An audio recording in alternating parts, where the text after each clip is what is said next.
fast the weeks are going. Everybody, here's the next big news that y'all, if you're intermediaries, you need to get behind. You need to get behind it now. You need to start talking to your customers. FMCSA, new rules, speed limiters coming in. My gosh, we got a lot to talk about on Data Day Wednesday. Welcome to the HPLS podcast. Live, relevant, and high performance information, conversations, and education weekly.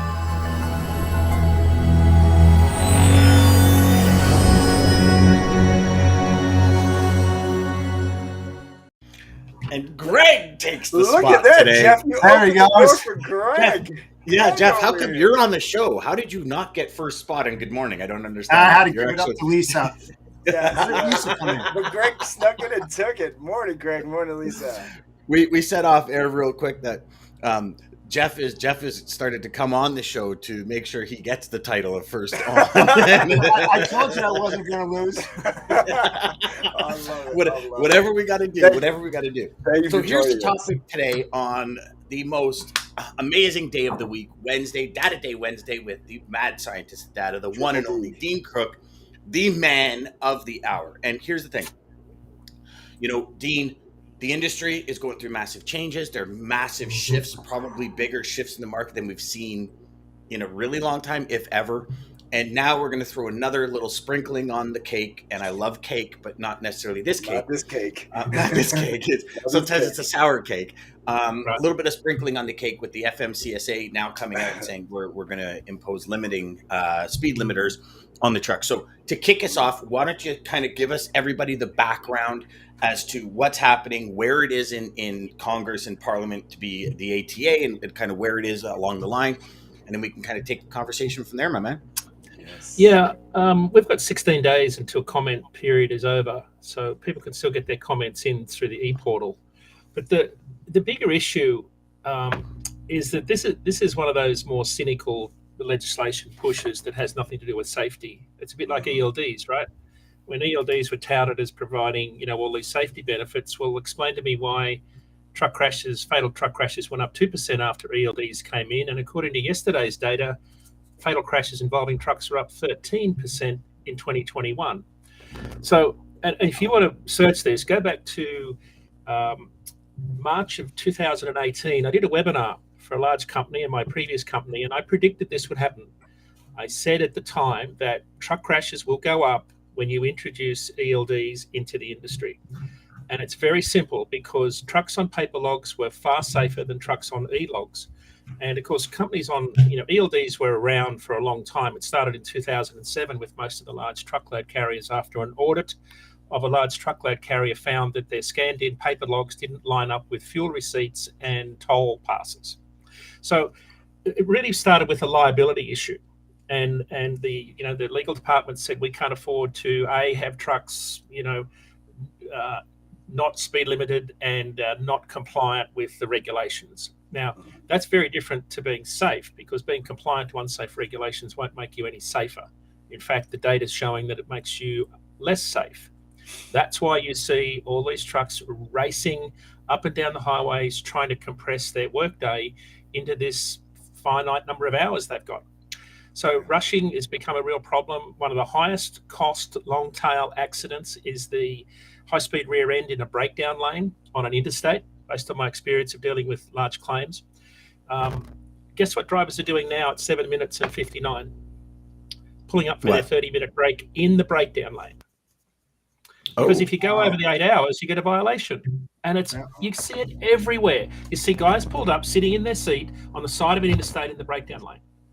I mean, that is the most dangerous place to sit, because people on phones are going to hit you in the rear end all the time. I've seen these claims go on for 10 years when you get litigation involved. It's a very costly event, and it usually involves fatalities. So so make no mistake, I've done 2 million miles as an over-the-road driver. This isn't about linear speed. The faster you go, it doesn't mean the less safe you are. In fact, the data is bathtub shaped. So the slower you are, the worse you are. The faster you are, the worse you are. So it's like really fast, really slow are bad. But in the middle, there's a sweet spot. And that sweet spot is your average road speed. It's how you normally drive. And the data shows, the OATA data, and I'll just quote you that data, it shows that drivers who deviate from their speed, what was the data showed? You have far more crashes. I'll find it. I'll bring it back to you a little bit later. I can't remember the exact number. But drivers that deviate from their norm is when they have the accidents. In fact, a lot of these high-speed rear-end accidents where cars hit a truck, 80% of the time it's the car hitting the back of the truck because the truck's going at a slower speed.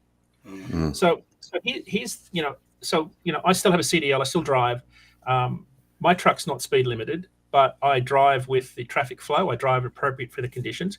What I will tell you is this isn't about speed. It's about inappropriate speed for the conditions. It's a really subtle point that most people don't quite grasp because everybody gets fixated on linear speed. And it's not linear speed. You can run 75 miles an hour in 11 states legally. But the real issue is this, and this is why ELDs came in. Remember, ELDs limit hours worked, not speed. Mm-hmm. Right. So if I've got 11 hours, what am I going to do? I've just been on a dock. I got to make an appointment. I'm going to go as hard as I can within the legal limits. And here's what the data shows. And this is why ELDs were really brought in to decrease. We're using the right word here, to decrease the capacity of the non-ELD fleets, which was I put that at about 1 million trucks on the road when I was working in a telematics firm. Paper log fleets were running more miles per day because they could. They were much safer. So paper log fleets were much safer. I studied 30 fleets over 1.2 billion miles. And the paper. Can you say that again? You studied 30 fleets over 1.2 billion miles.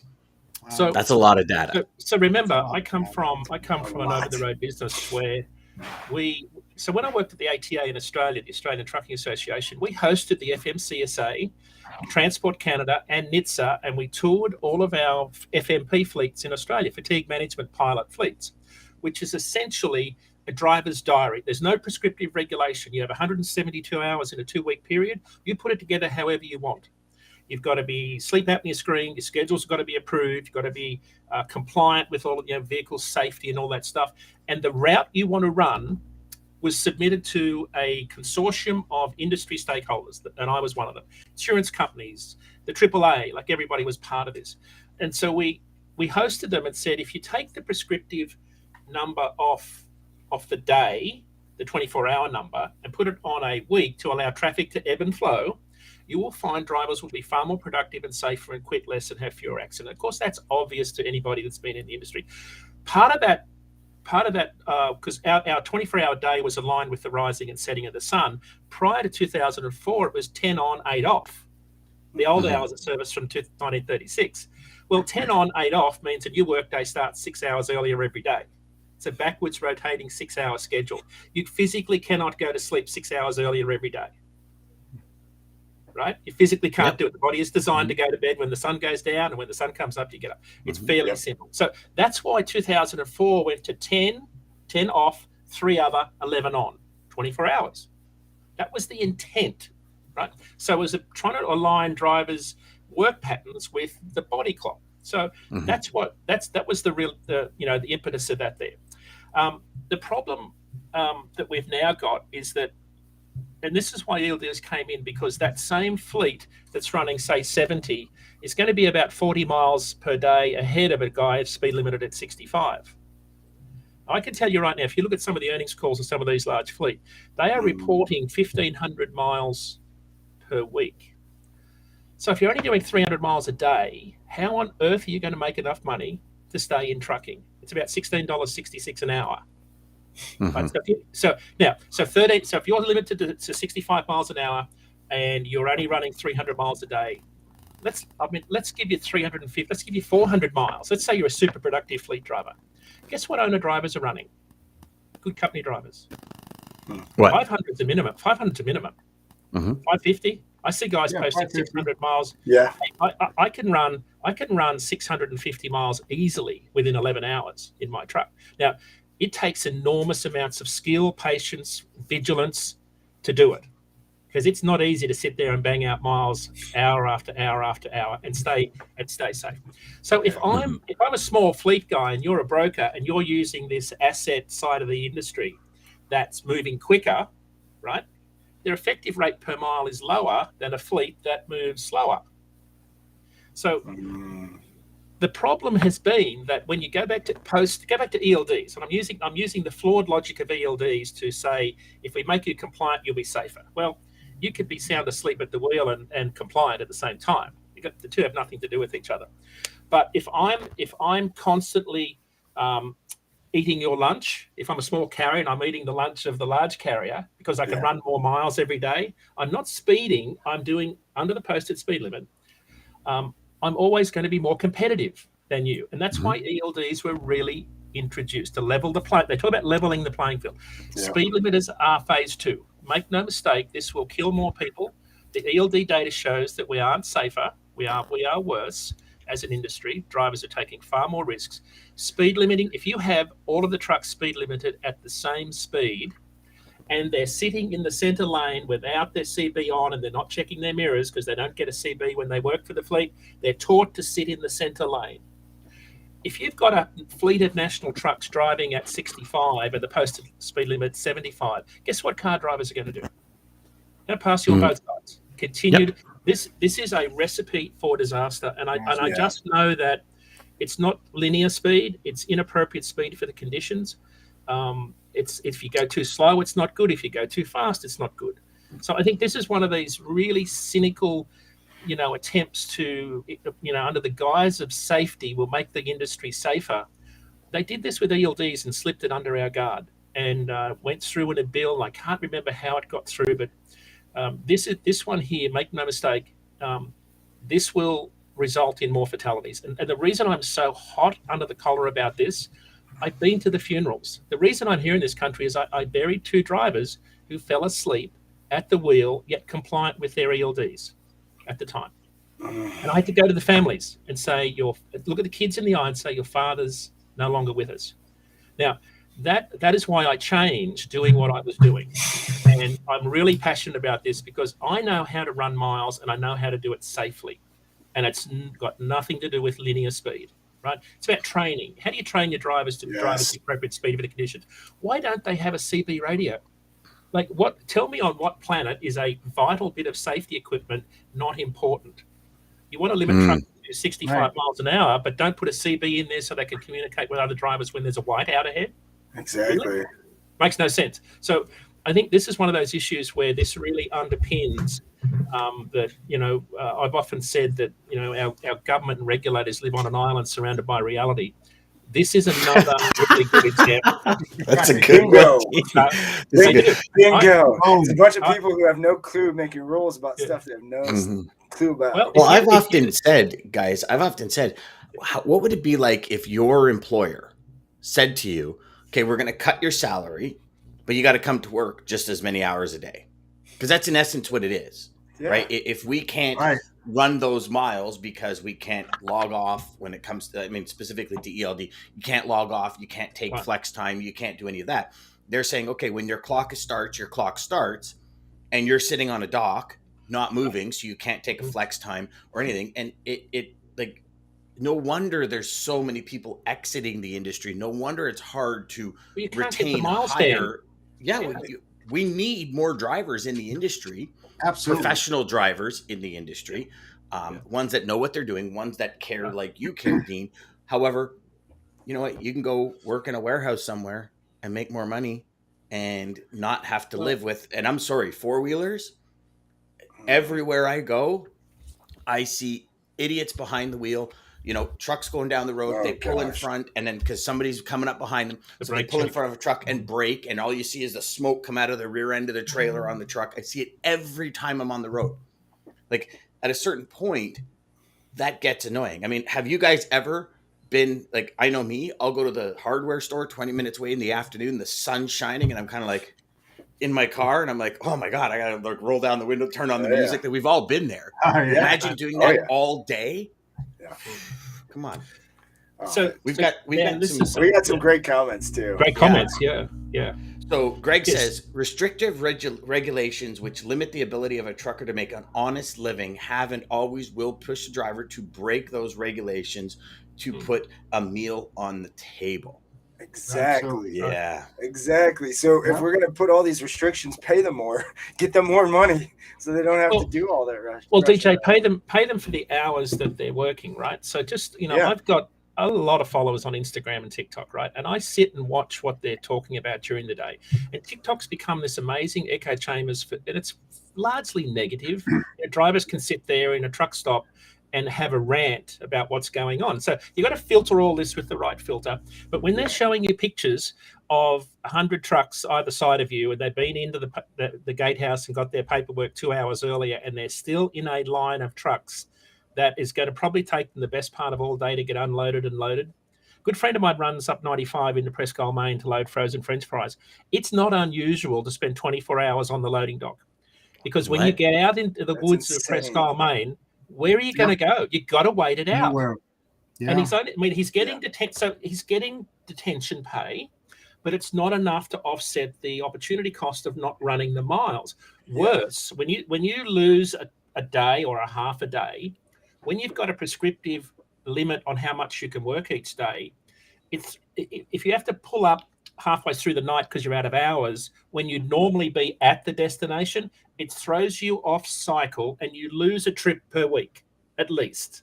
Mm-hmm. So you're in the wrong place each morning to unload and reload. Like freight has a flow, a daily flow, a weekly flow, morning drop-offs, afternoon pickups. There's a flow to freight across the country. But if you're held over, you get off cycle, and the next thing you're held over the next night because you're in late, and you lose 300 or 400 miles. And that's what the real issue is.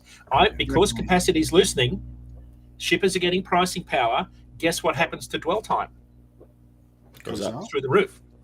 So now you've got drivers even more frustrated because they're spending more time on shipper loading docks that don't have enough staff. This is one of those really hard things to measure, like how many hours drivers actually spend waiting around. But I'll stop my rant because we're 17 minutes into this with one takeaway. At my previous company, we did it was called Omnitrax Analytics. It was a startup company, some other guys and I started. We built predictive models to predict who was going to have an accident and who was going to quit. And we studied free-form text data. So text.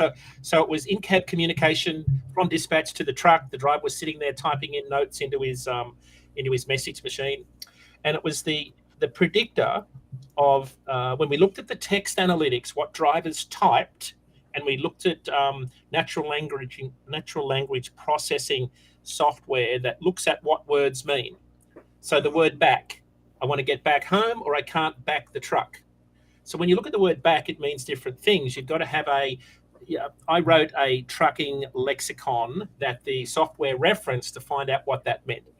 The one word that came up repeatedly in voluntary terminations and preventable accidents after being at an unloading point, there was one word. What do you think it was? Take a guess. Tired? No. Late? Late? Close. Yeah. Close. Yeah. Wait or waiting. Oh, okay. But I thought you meant like weight, heavy weight. So waiting on the dock. They're typing into their device. I'm waiting on paperwork. I've been waiting all day. I'm waiting on this. Waiting. The word waiting came up in 35% of preventable accidents immediately after leaving a dispatcher. And you've probably seen the data that people have done on the speeding events that happen based on the linear hours that drivers spend on loading docks. Because you've got to go. You've got to get to your next appointment. You've got to get to your next pickup. You've got traffic. So remember that what the data shows is when you look at the text analytics, there are words embedded in what drivers use that predict their behavior. Because what does waiting mean? I'm angry. I'm frustrated. You're not paying me detention. Worse, I'm going to sit here for 2 hours free because that's what you give the shipper to unload my truck. Mm-hmm. So my opportunity cost there is what? At least $20 an hour for a driver. Yeah, plus the truck, plus the trailer, plus if they don't have a gen set or something on it and they're running full-fledged fuel in the truck and everything. I mean, this comes back to you guys in the intermediary space, right? Because this is you're buying this capacity, and it's underutilized because it's sitting around all the time. Honestly, I don't know how to solve this. I mean, I do, but you could easily apply a weight surcharge just like you do a fuel surcharge. But getting getting shippers when they have pricing power to change their behaviour is incredibly difficult. This has been one of these things that I've seen in the industry for probably 35 years. It hasn't changed. Maybe Jeff's got a better perspective on this than I do, but this is a really big issue. Yeah, and the thing is that's the part of the sales side, right? Working on the inside out on the logistics side of the business, then crossing over to the sales. I know that there's a lot of flaws on the logistic operation side for many shippers out there where they have the stall tactics. They didn't stage the material in time. They overscheduled the trailers or the drivers that are coming in there. They don't have the manpower to load up when they come in. The problem with that is, again, that huge word, collaboration. Shippers have to understand that carriers have just as many needs as shippers. And if they would just open up their minds a little bit and ask those pertinent questions like, hey, how can I help you? You're helping us. I mean, it's not a stupid question by any means, but I've seen it. And, not to put myself on a pedestal, but when I was working for Snyder National Intermodal, I had the best dwell times out there in the country because I worked with those shippers. I got my cans in there. We had the free time. I was on top of them. I was working with them to try to figure out a schedule on inbound deliveries and how to get them done and staged appropriately so we could get the guys out of there instead of holding these guys up. I mean, that's the problem with the capacity too. What you do as a shipper affects your fellow shipper. You might be competitors or anything, but what comes around goes around. So you got to help each other out. Jeff, can I ask you a question? Because it's something actually I've been meaning to ask you for a while. And I think it's going to add massive value to everyone watching and listening later. So for everyone, Jeff used to be a traffic manager. He used to actually manage the freight side. He was the guy you wanted to call. He was the guy, you want to speak to. So Jeff, was there a certain situation? Was there a point in time in that where the switch went off and you said, I got to be collaborative here. I have to understand how trucks operate in order to move my business better? What was that moment in time? Or was it just something you've always done? What was that moment in time that you kind of went from a cares. No, but I mean, there was probably a point where it wasn't like that, DJ. You get in, you're trying to do your job, you're trying to get the cheapest rate possible for your company to make things happen. You're kind of inheriting somebody else's department that they set up a certain way. Is it good? Is it bad? Do you even know? Was there a certain point in time? And the reason I'm asking this for everybody watching and listening is this. Listen to Jeff's story, because if there's a point in time, you can actually use Jeff's story with your next shipper to say, I listened to somebody say X, Y, Z, and here's the benefits of what they learned. So there's a reason I'm asking this. So Jeff, can you share that, brother? Absolutely, Dan, and thanks for that question. The thing is that I started from the ground up, okay? I was loading trucks, driving forklifts and everything way back in the day when we had pony charts and 11 by 17 green bar paper. That was our data. and so what I did was I just started asking those questions, and I kept on creating my own way of how to deal with it. I mean, there's a lot of guys that go into the industry and they administer what already has been created, and they don't make those typical changes. So the thing is try to figure out when you're working on that side, where are the sticky points? What's happening? Go there. If you have a customer, go on the dock and watch them for a couple hours. I mean, you'll see that things just don't add up. When you see the guys coming in there, they're frustrated, guys waiting around the block, parked up in the roadway, waiting for space to get in there. And then you see all this cluster on the dock where nobody knows what's going on. They don't have the material staged. They're not loading it in a quick time. So it's understanding what the current problem is, and then readjusting that by asking those questions to the carriers and the management team, and working all the way up the stream, from the order processing to freight billing to everything. You need to figure out a solution as far as why there are so many issues on that dock. That's where the problems start. It's not on the road, it's at the dock. Mm-hmm. You have to figure that out and ask those questions, especially when you call a traffic manager. That's that's the door opener nowadays, that, you know, you have to figure out where their problems are happening and then look into that. And So this is sort of the, sorry. No, go ahead, Dean. Go ahead. I was just going to go to the comments because they're piling up here. So yeah, go ahead, Dean. The other thing I've always said is, you know, we do an awfully good job at optimizing a truckload carrier business, or any trucking business for that matter, with software and technology. We do an amazing job at it, but then we give it to a driver to execute the plan, right? And then worse, we've got no WMS integration with our TMS, right? So the WMS is the warehouse management system. You would have thought that if you can schedule planes into Heathrow from 10,000 miles away and get them to slow down because there's one slot going to close up, we could schedule trucks into shippers with a higher degree of accuracy. Because you'll have an appointment time, which is way too wide. A driver will get there, it's not ready. And the point I'm making is that when we had paper logs, you could catch up. You could go to bed, have a sleep, catch up, run harder the next night. End of the week, it all's going to add up. This myth of I needed paper logs to run more miles, some did, but some are still doing it now, right? So there's always a percentage that are going to break the law. But the reality is that the gap between the trailer bumper and the dock is where efficiency goes to die in trucking. That little tiny gap, there's so little integration in this world of data. It's a really easy problem to fix with data science if you could integrate. Now, what you need is every warehouse in one place and every truck in. Now, this is way too pie in the sky, but imagine if you had, just like planes and airports, and you had the flow control mechanisms, you could solve this problem. I've probably given some startup an amazing idea. If you could get the money to build this and people would share data, it's actually solvable, but it's a pretty big ask. But Dean, there's a couple things. You got TMS, you got WMS, and don't forget about the YMS, the yard management system as well, which is critical, especially if you got a fleet and you're bumping doors on a drop and hook. You got to coordinate all that, and schedule that accordingly, because again, it's all the data and what's coming in, to your point, Dean. And, if you got that big operation, and I have one of those, you got to be able to run that YMS like there's no tomorrow to make things work. So, I had a couple of conversations with some drivers over the past couple of days in preparation for this. And one of the drivers, actually all of them, had said when ELDs kicked in, the stress level went up tenfold.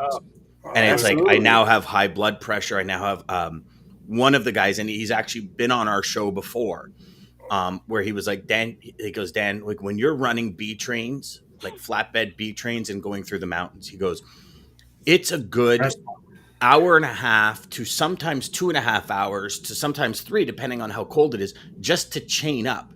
He goes, so, you get your product, you're driving, then the state troopers are on the side of the road saying chains from here forward, or because you've driven it.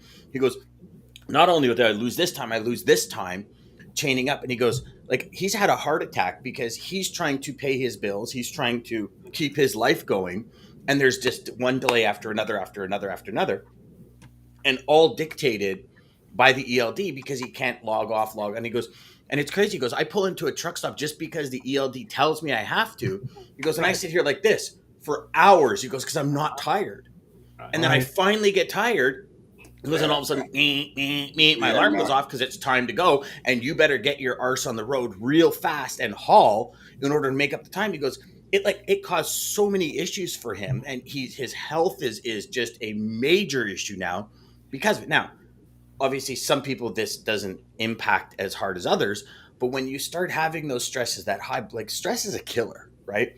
And, absolutely. It's when he started talking to me about, he goes, it's not just shipper delays. He goes, like, nobody understands what happens on the road when you run certain equipment. He goes, like, you're running mountain passes and you're chaining up. He goes, Dan, I have seen so many drivers sit there with the chains for 45 minutes. And he goes, I got to get ahead of this dude. Cause this dude is just going to this driver is going to be, he's going to cause. And so he goes, I'm rushing to put my chains on. He goes, cause I just got to get ahead of this guy. Cause he goes, it'd add more stress to my life to be behind him just knowing that like that chain's going to fall off, that chain's going to fall off, that chain's going to fall off. So it's interesting. We'll get to some comments here because I think these are awesome. So Maggie says, very oddly similar, a nurse, when our medication administration record went from paper to electronic, the same thing happened. Nurses rushing to get meds in when time frames are limited and people are auditing. You can't stop. Sorry, I just got to get to the point. Here it is. You can't stop life from happening. Proper safety should trump proper documentation. The anxiety alone increases the probability of error. Anxiety alone. Nurfad seconds your motion, Dean, where in Canada it has done nothing. That doesn't show any improvements on safety or limiting fatalities, which is accurate from North America wide. Joshua says, it's sad that the government is so much out of touch with realities of the transportation industry. Because they live in fairy tale land making up all these rules. Yeah. Well, you know what? Here's the thing. Like, even when they put ELDs in place, like Dean said, it was a safety thing. It's for safety. And, you know, I think by now we have enough data to say but listen, ELDs, okay, here's the flip side to change everybody's mind real quick on ELDs. So you're limiting a trucker's window of making money. That's basically what it is. Same thing. If they put an ELD on us as sales reps, brokers, anybody, you can only email these certain windows. You can only call these certain windows. Do you think people are going to be freaking the F out that they only have certain windows to make so much money? Are you afraid to swear on a trucking show? I just got to ask. Are you? DJ, it was halfway out of your mouth and you went. Listen, it was. I didn't want to get too heated. Come on, DJ. If I said fuck, I would have been too heated. So I didn't want to do it. Yes, DJ, you're absolutely right. Imagine if they would say to you as a warehouse worker, you guys can only make money in this window. Hurry up and do it. You know what? Let me go back to what Dean said way back about, the drivers pulling off in the emergency lane to get some rest and stuff like this. Now, Dean, correct me if I'm wrong, but, cars slamming into the back of these trailers has been going on for decades. It's not something that's new. Correct. And then FMCSA introduced the ICC bar, and they put that on the back of the trailer to stop cars from going underneath it. And now they were thinking about where they put the skirts down the side of the trailer to put an ICC bar all the way down there as well, so cars wouldn't go underneath the trailer. Just recently, I just read 2 days ago that an accident on 287 in New York State, to Dean's point, trailer parked right there, ICC bar, family of 3 died. They were going at a rapid speed and they went right underneath it with the ICC bar, and that's a strong piece of metal. So they were closing. So, Jeff, I live in a small town. Coming into town, it's 50 kilometers an hour. Okay, so that's 30 miles, I think, something like that, 35 miles. And on the side of the road is the shoulder, single lane each way. There was a truck parked on the side of the road. A car came in. They figured the car was doing 60 kilometers an hour, which is 40 miles, something like that. It hit the ICC bar. The guy was trapped in the car. As soon as they released the car, he bled out. Oof. So and that's at a very, all things considering, a very low speed, right? Like you think about that. Most communities are 35 mile an hour in the community, going through a community, and that happened. And he was in a fairly, it wasn't like a BRZ or something, or where it's like this small tiny sports car or a Mazda Miata or something he was in a decent car. I think it was like a Taurus or something. And so it was a fairly large vehicle. There's a lot of engine to go. And this was just literally a couple of years ago up the top of the road. And all these trucks park on the side of the road. I don't know how many times I've been driving down the road and all of a sudden, boom, I'm like, oh yeah, okay, sorry. You just, and you just, at that 1 second that you go off, those ICC all bars, it takes is that 1 second. They're not. You see, the other problem too is that a lot of these shipping facilities have limited ability to bring in trucks. So if they overschedule, now the truck has to go find some place, especially, must arrive by a specific time if you're late, whatever. So these guys go up and they find a spot on a regular, public road because they can't go far from the shipper. That's where problems start as well, and you see all these accidents within 5 miles or less of the shipper. I mean, that's documented. I mean, it's the resounding thing we say all the time. Jeff, you nailed it, but it's collaboration. The only way we fix any of these problems is collaboration. We all have to be honest and see the other person's side and just collaborate already. Mm-hmm. And it's got to be a willing. Like every party's got to be willing to collaborate here. And I think this is where a big issue lies as well, is in every level of logistics and transportation and supply chain, it's like me against them. Like Dean, you said it perfect right now. You know, shippers got buying power now. So what are shippers going to do? Let me rephrase. And we got John Brewer on tomorrow. So it'll be really cool to get his take on it. Yes. Oh, amazing guy. So here's the thing. I can recall when ELDs kicked in. And as soon as 2019 came, I had so many customers. And I was the guy that educated my customers. And I'm listening to them go, no, now's our time. We got ripped off. And I'm going, whoa, time out. Exactly. Like, time out. What do you mean? Just that verbiage, we got ripped off. Rates went higher. ELDs kicked in. And it's funny because if you look at it, and we go back to the original beginning of the conversation, I reached out to multiple people and asked, are your trucks limited? Large Canadian carriers. Yes, 100%, because we go to the US. They're limited. 65, 70 mile an hour was the two limits that I got. Large in captive insurance companies, reaching out to them saying captive. So for anyone that doesn't know, like captive is a insurance outside the insurance world. And it's like a group of people that buy into this insurance, and they're all limited. So same thing with ELDs. If you go back and ask the people, the large carriers, ELD, they were like, we were on ELDs a year before ELDs even kicked in. So when shippers hear that, it's like, oh my God, you're now using this excuse to rip me off. And it's that needs to change. That mentality needs to change. If a carrier or an intermediary, broker, whatever you want. A standard way of shippers to do things. I mean, look. But even more, DJ, it's when prices go up, don't gouge people. Right. And this is the thing is, brokers, like you look at it in the steamship world, right? What was it? Maersk and Hapag Lloyd came out and said, hold on, guys, whoa, time. I think it was Maersk and Hapag came out, whoa, during COVID and said, whoa, we're not charging $30,000 for a container. Like, if you're getting those prices, you're getting ripped off by the broker. What does that do? Now they came out and they're saying they're opening their own 4PLs.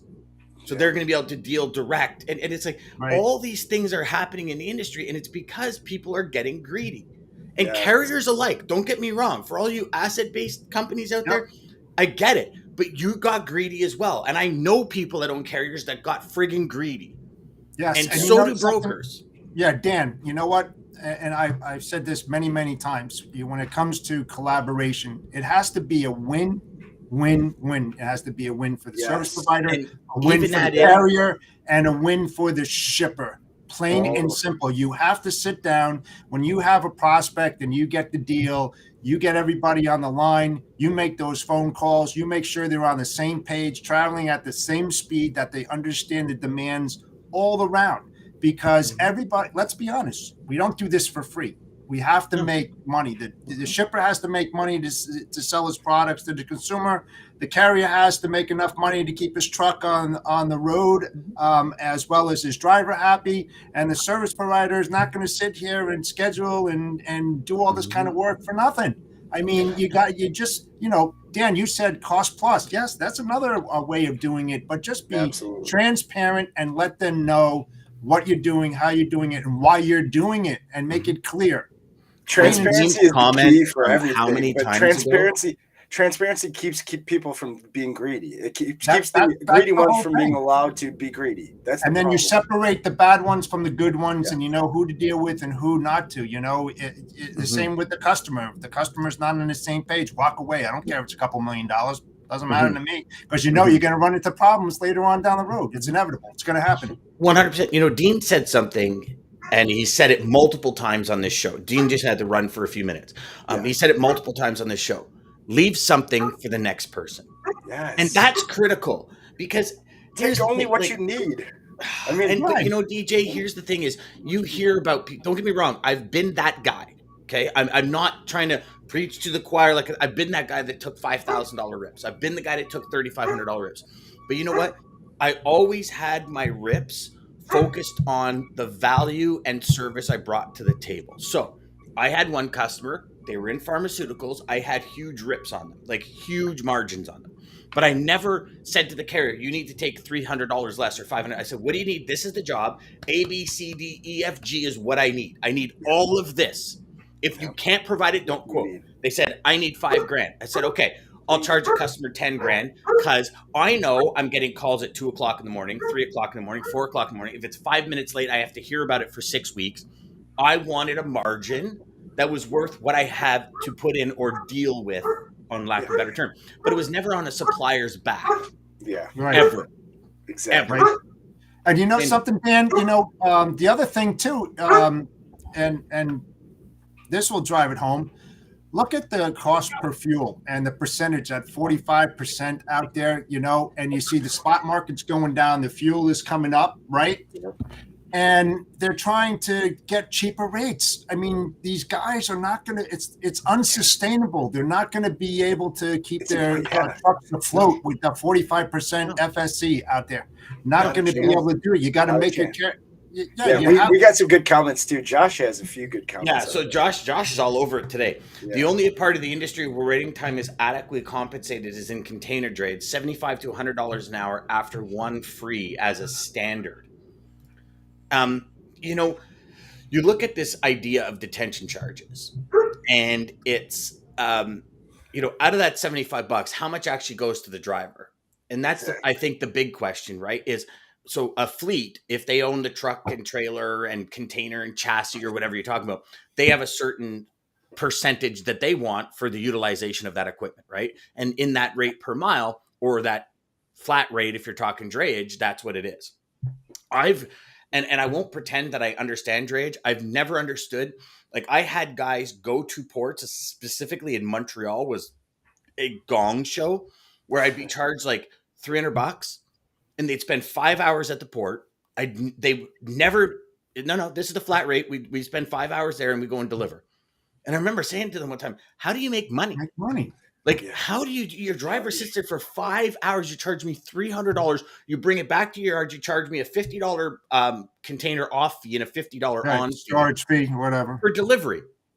And I'm like, okay. After 48 hours, they charge me a yard storage fee. So for $400, you take a driver, drive 35, 40 minutes to the port, sit there for 5 hours, 35, 40 minutes back, remove it and put it back on, then bring it to the customer, drop it off, and then go back and pick it up and bring it back to the port. I'm like, how is that profitable? I never understood this, but great point when it comes to the detention, Joshua. So Joshua also says, the market is incredibly tight. I saw shippers get proactive and raise detention rates to $100 per hour, but in a loose market, as Dean said, there's no real motivation to be a shipper of choice. That's interesting because that's another probably thing on its own. He used that term, shipper of choice. Shipper of choice, right? And to follow it up, preferred shipper, preferred carrier. Yeah. He says, follow the question with truckload market being so cyclical is OTR surface transportation. How do we get shippers in line to have compensation structures with regards to empty miles, dwell time to always want? That's our job as brokers. I think we gotta educate more. To be shippers, they have to be willing to. They have to be willing. A lot of them don't get the deadhead miles. Said about the cup, Dan. Same thing. Yeah. I mean, they don't get the deadhead miles. Sometimes they travel 200 or 300 to get to a shipper, and they don't get charged for that, Mm-hmm. And here's the thing also. I could tell you that for the business that I had that was, quote unquote, in the spot market where we had to find trucks because it was like sporadic shipments from customers, we would typically say, what do you need? And they would be like, I need this. And I can remember vividly posting on Link and having my team lead go, okay, the phones are about to blow up. And they would post an order and the phones would go crazy. And it's like, I'll be there in 3 hours. And we're like, 3 hours. Yeah, I'm 175 miles away. And they're wanting the same amount where a guy that could be there in 20 minutes because he's empty around the corner. So also in the end, and I think this is something we have to, I hope we all agree on. We do it to ourselves. Like, call a spade. We as intermediaries in the industry, when we try to drive rates down, meaning we try to get more profit, or we try to, the customer says, I'm paying $1,500. And you're like, oh, $1,500 is tight. I'm going to try and get a truck for 14. We're part of the problem. And carriers that are somewhere and they're like, I just need to get home. I'll take it for 14. That's part of the problem as well. right? Yes. And I think we have to accept that and understand. And I think that's the first part, right? Like if we understand anything in life, it's coming to a realization, like if you have to realize you're not good at something before you got to try and get better at it, right? And I think that's a big part of it. So Greg comes back and says, there's so much teamwork on every shipment until it gets on the truck. Then it's one of those, it's your problem now, deal with it. The driver is always hung out to dry. And I agree with that. Yeah, unfortunately. Mm-hmm. Hey, Dan, how do we get, sorry, go ahead, Dean. One of the things, we were at our conference on the weekend with some of the top brokers in the country, and one of the questions was asked about this whole question of dwell time, detention, the cyclical nature of the market. And the question was, carriers dolphins or elephants? Right? Sorry, goldfish or elephants. So do they have the memory of a goldfish or do they have the memory of an elephant? And they asked the same question of shippers. Are shippers elephants or goldfish? So when it comes to market cycles, so what would you think carriers would be, right? So this was a survey they did at MIT. I'd say elephants. Goldfish. Went back goldfish. Wow. Really? The prior market cycle had very little influence on how they behave today. What do you think about shippers, goldfish or elephants? Elephants. Absolutely. So the point is, so what we found in the survey from our shipper side of our business is they are working with their carriers to make sure that they have the right capacity, because they are very much aware that this market cycle, as quick as it's turning, it will go back the other direction just as quick. Right? So they realize that, because shippers play a long game. They play a much longer game. Carriers, I think, are playing a much. I don't know what the other opposite is, but shippers are playing chess and carriers are playing something that's not chess, but it's transactional. It's too short term. We don't think properly, and I think that's where the problem is. The shippers right now have just come out of being burnt. I think from transportation cost perspective, they're very much aware that they, and this is a generalization, can't ride the market down, because the quicker they do that, the quicker the market turns and we back into the next upcycle. The shippers are already burning themselves this way too. It's like they're out there, they're shopping, trying to get the cheapest rate. They have a carrier in place. Their back is against the wall. They go to this carrier that they used to use and they go, hey, we need you to go and move this. If I was the carrier, I would go, well, what have you done for me lately? I mean, you got to feed that carrier annually, all through all seasons, up and down. You want them in your corral, you take care of those carriers. Relationship's key. And that is key, because guess what? If there's a lull over the summertime and even now, and now you get into peak season and you need that capacity, and you had that carrier in your back pocket and you didn't feed him, that carrier is not going to be there for you when it comes to peak season, and you need that extra capacity. So you got to figure out and juggle your operation to figure out who's going to be there when you need them and who's not, and keep them Jeff, the whole year. I agree with that wholeheartedly. And this is where, and then we'll get to Joshua's comment. This is where I've said for ages to salespeople, what are your customers' cycles? Because if you're going to go to market and you're going to go talk to a supplier and you're going to create a partnership, and they say, okay, when's their busy season? When's their slow season? I don't know. You as a salesperson, if you don't understand when your customer slows down and when they pick up, you're missing so much of the equation. But listen, the problem is on our side too with the training, the education. There's brokerages out there that don't teach that. You just said, and they have no clue what you just said. Anybody who's watching who works at one of those brokerages doesn't even have a clue what you just said, because it's, just see if they have freight. Just see if they have freight. Does this person have freight? It's freight. There's no relationships. There's no trying to figure out what they're doing. Freight. Make the calls. Dial for dollars. Why don't you have any freight on the board? Like DJ, on the sales side, huge issues. On the driver's side, huge issues. On the shipper side, huge issues. On the carrier side, huge issues. There's issues on every level in our organization. And knowledge. We need to teach more and learn more. Actually become pros in what we're doing. It's not just about the money. Ask questions. Yes. See, here's the thing. You look at just the four of us, right? Dean, how much time do you spend learning, educating, and looking at data? Oh, Say no more. Say no more. Say no more. I spend probably 8 hours to 10 hours a day solid on Okay. data analytics, just There you crawling data. Yeah, Bingo. absolutely. That's why you're an expert in what you do. Jeff, how much time do you spend raising your bar, learning as much as you can, and bringing solid value to the market? I don't know. I've got 4 27-inch monitors here, and I've got things open up all the time. And So, when my spare 8 to time, 10 whenever hours. that is, I'm looking. Through osmosis, he was soaking it in. DJ, same question for you. How much time do you spend in your career developing, educating, learning, and serving? So one of my weekly goals every week is 10 hours every week at least of A day. read research on okay. personal No, growth. but I mean, in full spectrum. In Right? full. So put yourself back in your day. sales career.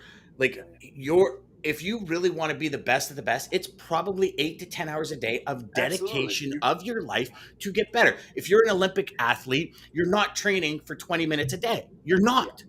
You're training. And here's the thing. It's not just training.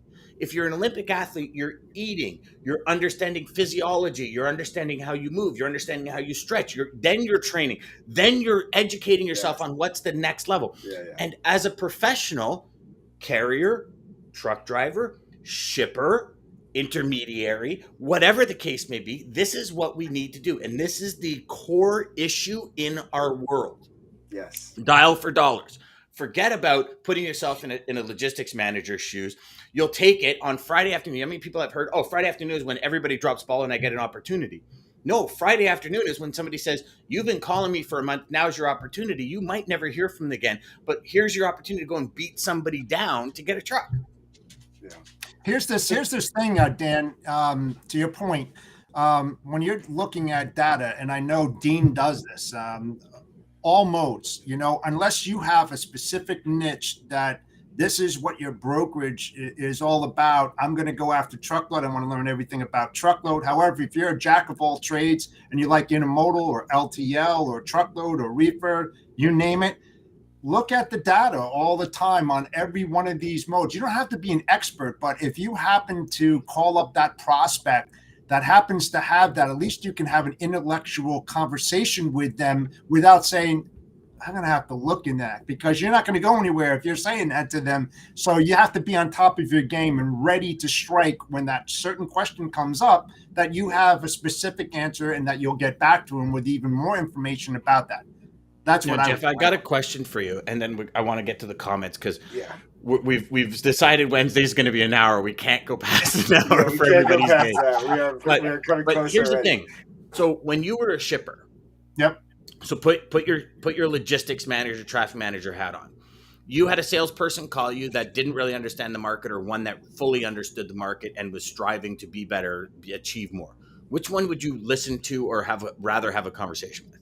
I think it's it really all depends, because I got all those calls every single day, 25, 30 of them when you're doing and managing multi-million dollar operations. You got to know my business. You have to know who I am, what I do, what my company does, who we sell to. I mean, if you're just calling up and saying, hey, I have all the best prices in the world, I can get you capacity, I can promise you this, that's not going to happen. You're dead in the water. Do your homework up front, understand who you're calling, and then let's talk some smack on that. If you say that magic word, it could be many. It could be many. I'll listen and give that person a shot. But if you're uneducated and know nothing about my business, you have no luck. None. So Joshua asks a really good question. How do we get shippers to see the bigger picture? Because on the service side, we see all areas that cause problems we're talking about, but it's shippers that will have to pay for those externalities. And they do. For me, my answer to that would be, like Jeff said, you figure out their operation. You go in and you see the way they're operating. You have you ask them, like, why is it you do this? You do 5 or 6 loads, and you take all of the information from those. Let's talk to the drivers. Hey, driver, what really happened when you got there? You know, you were there for 3 hours. So what happened? Like when you got in, did they send you here? Or, oh my gosh, we're overwhelmed. Like have those conversations, talk to your carrier and Absolutely. say, I'd like to have these conversations with the driver because after 5 loads, if there's systematic problems, I'd like to try and address them. And that is really the only way to have them see. And what you got to do is, so here's the thing, like any proposal, you got to bring it in the form of what they listen to. So, Absolutely. Mr. or Mrs. Shipper, I've just charged you over the last 5 loads, $500 in detention. Based on the volumes we talked about, 100 loads a month or 100 loads a week or 100 loads a quarter, this is what you can average your detention out to be. If you allow me an opportunity, I can share with you a couple of things that my drivers have noticed, that some of my people have noticed when we've been there, and that we've noticed from an information perspective to help you reduce that. Is that something you want? But this is a call that you as the intermediary. That's actually caring about your job and not just going after commission and money. Exactly. Bingo. Boom. Bingo. Hey, Dan, on the seasonality point, we talked to a lot of our shippers on our contract side of our business. So remember, this is about $40 billion in annual freight spend. So it's a pretty sizable chunk of the contract shipper market. One of the things we found is during the last year, because of all the tight capacity, shippers started doing more mini bids. They started carving out sections of their portfolio and sending it out to lock in capacity to higher volume lanes with good density. And what they were doing is some of the lanes, I mean, what you'll be surprised at when you do an RFP, there's a lot of lanes that have 1 or 2 loads a week. There's a lot of ghost lanes that never materialize.